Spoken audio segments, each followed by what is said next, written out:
Jamie Goode here of wineandarack.com. Tonight I'm going to be looking at 4 different examples of pink fizz. One of which is champagne, one of which is a Cava from Spain, one of which is a Method Classique from South Africa, and the other one is from England. And I've chosen these 4 because I think they're all delicious in a slightly cynical category, because I think pink fizz can sometimes be just a tiny bit cynical, but I think all of these 4 are really quite interesting, and I'll go through them one by one. We'll start off with champagne. This is a grower champagne, Michel Arnoux et Fils, Grand Cru Brut, non-vintage, from Verzenay. And this is available from tanners in the UK, independent wine merchants. Colour matters for these sorts of wines. This one's a nice sort of salmon pink colour, more pink than salmon pink, but a nice full colour. Very nice, fresh fruity aromas. I don't know if you can see, but there's a puppy here in the. She might be out of picture, I'm not sure, but she's given me lots of attention this evening, so she can help with this tasting. This is very fresh. I think with pink fizz and rosé champagne, often the colour can influence the sort of descriptors we come up with. Sometimes you look at the fact that it's pink and you tend to veer towards red fruits, cherries, cranberries, raspberries, a bit quicker than you might just on the evidence from, smelling the wine. It seems that sometimes the colour is influencing our perception of the fruity flavours, because sometimes these pink fizzes don't actually have any red berry or cherry or cranberry fruit flavours at all. They taste more like normal champagne. But this one definitely has a little bit of that sort of cranberry cherry character.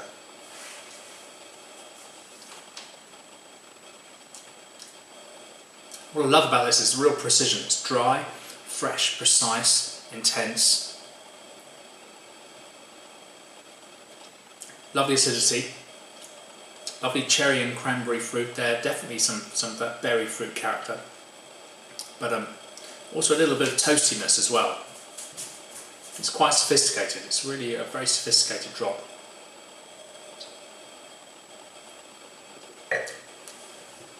And this is £25 a bottle, so this is, by champagne standards, not terribly expensive, but it's really high quality.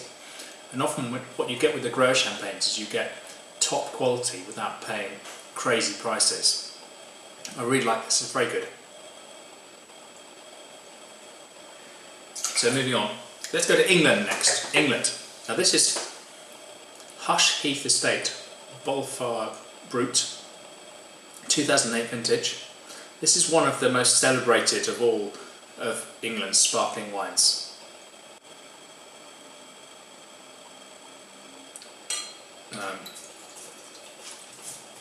They just do a rosé, it's the only one they make. It's a palish salmon pink colour. This is really distinctive. This has a lovely, bright sort of cherry character to the nose, with a sort of leafy, herby greenness in the background that brings out the fruit really nicely.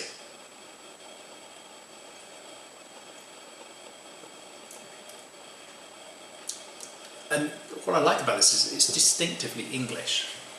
There's this sort of green, herbal, leafy, but not unappealing edge to it, which makes it seem very, really complements the cherry fruit very nicely, and on the palate it's really elegant.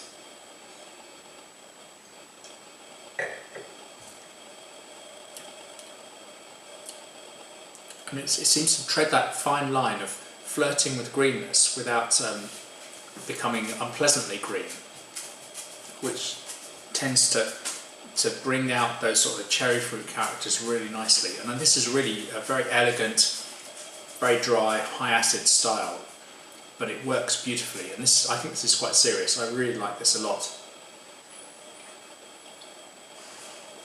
And I celebrate the fact that it's distinctively English. It's not trying to be a champagne copy. Well, at least that's the impression I get. It's got this sophistication and precision without trying to do champagne. Really good. Let's go to South Africa next. I'm increasingly impressed by Methode Classique, which is the South African term for traditional champagne method sparkling wines. This is from Graham Beck, and it's the Rosé Brut.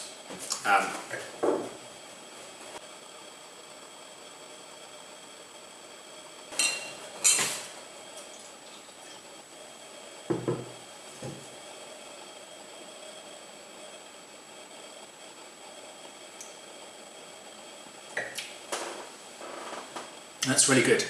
And what this does really well is it's a slightly riper style. It's got more fruit, it's richer, there's a bit of cherry, a hint of apricot, subtle toastiness, good acidity.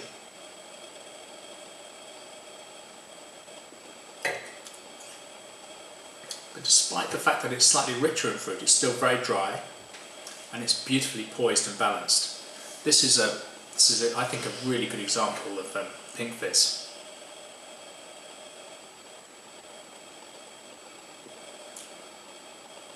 Now in the UK this is about £12, and at this price it's really, over delivering, I think. Yeah, very sophisticated, really good. Finally, moving towards Cava, and this is very nicely packaged Cava. This is upmarket Cava. Cava often is the entry level, bottom feeder sparkling wine, but this is aiming a bit higher. This is a Pinot Noir, the varietal Pinot Noir, and it's the Elysia from Freixenet.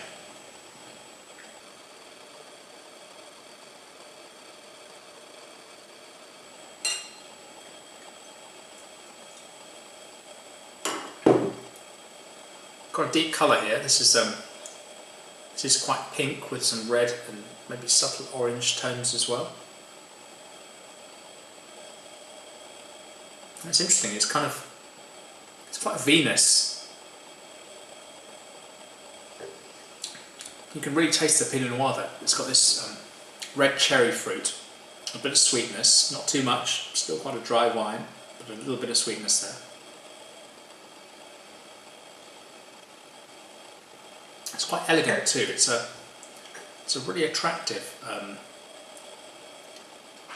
pink fizz that gives some sort of wine-like, Pinot Noir-like quality as well as being a sparkling wine.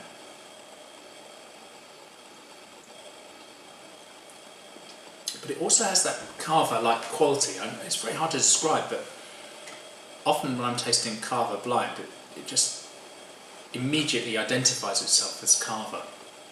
There's a slightly sort of, I'm trying to be careful about the terms I use, I don't want to be pejorative, but there's a slightly sort of rubbery,